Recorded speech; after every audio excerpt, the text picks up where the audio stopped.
Lady Macbeth, Lady Macbeth, Lady Macbeth, you're a man, you're a man. Lady Macbeth, you're a man. Well, actually, she's not. And she doesn't want to be. So no, she doesn't. Lady Macbeth begs the supernatural to be something other than a woman. That's all. I don't think she wants to be a man. I don't think, and English teachers or students correct me if I'm wrong, that is fine, but I don't think there's anywhere in the play that suggests Lady Macbeth asks to be a man. It doesn't say that. She just says she wants to be something other, or just suggests she wants to be something other than a woman. And why would that be? Well, being a woman in the early modern period, and you should really refer to it as the early modern period, not Shakespeare's time. Oh, it's Shakespeare's time. It's in Shakespeare's time. Zesty. You should refer to it as the early modern period because that's when stuff was getting more modern. People were thinking in more modern ways. So let me just tackle this bad boy and then I'll sort this out. So before the early modern period, we had the medieval period. And that's when weird stuff went on. It was really dark and it was just, a bit dodgy. And then we had the early modern, so people were starting to think in a more of a modern way. For example, people started to understand more about anatomy. And if you strip back the human flesh, the inner workings of a person inside. And if you think about it, and you should say this, that's what Shaky Baby, that's what War Willie, old Shakespeare, that's what he's doing. He's stripping back the exterior, our exteriors, to show us the inner workings of our insides, the deceit, the love, the manipulation, and all of those different things, the duality of a person's mind. And that's what his plays are doing. So to get back to Lady Macbeth, she's a lady, a woman in the early modern period, therefore she has no power. None. No, nil pois, no power at all. It was a man's world. It was a patriarchal society. Men were in control. You know all this, I know. But yeah, women had little power. They had to look after the children. Look after the children. You stay at home. And they were to look after the man as well, you know. But to look after the children,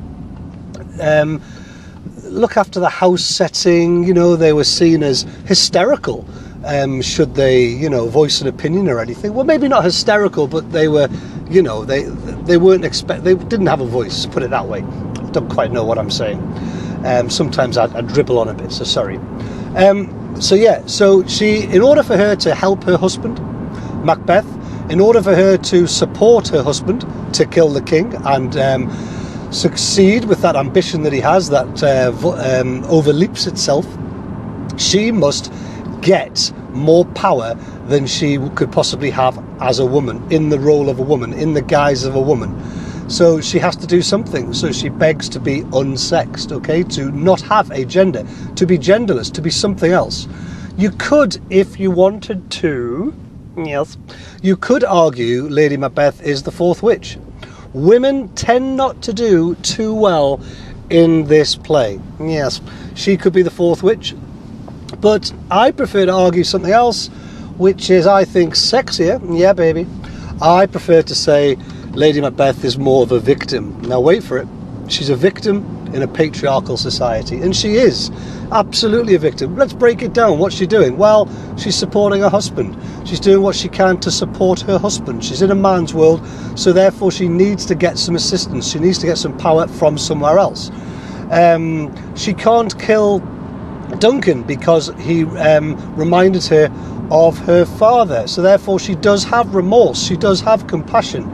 She begs, here's one for you, she begs to have her stop up the access and passage to remorse. She begs the supernatural to stop up her veins and arteries so no remorse and guilt and compassion can get through. Well, come on, if she's a real nasty pasty, evil and wicked and sinister and all of that, which she can't be because she's a woman. But if she is, then why would she need to beg to have all of her bits and bobs filled up so that no compassion and guilt can get through? No, she's already got it there. She's already a compassionate female, so therefore she needs to stop that. So she is actually a victim. More evidence for that is she kills herself. She kills herself, and this happens off stage as well. The psychological trauma catches up with her. The guilt is not completely stopped up. The guilt catches up with her, and she kills herself. She can't deal with it. Macbeth, on the other hand, is able to manage that. Don't you come past me on that side, my G. Macbeth is able to manage that a bit more. He's still going, you know, arguably a little bit insane, a little bit bonkers, but Lady Macbeth is too much. The guilt creeps through and fundamentally kills it. So yeah, so I don't think she's as much of a nasty pasty as people make out. She does not want to be a man, I don't think. I'm open to be proven wrong. She just wants to be something other than a woman, and that's up to interpretation.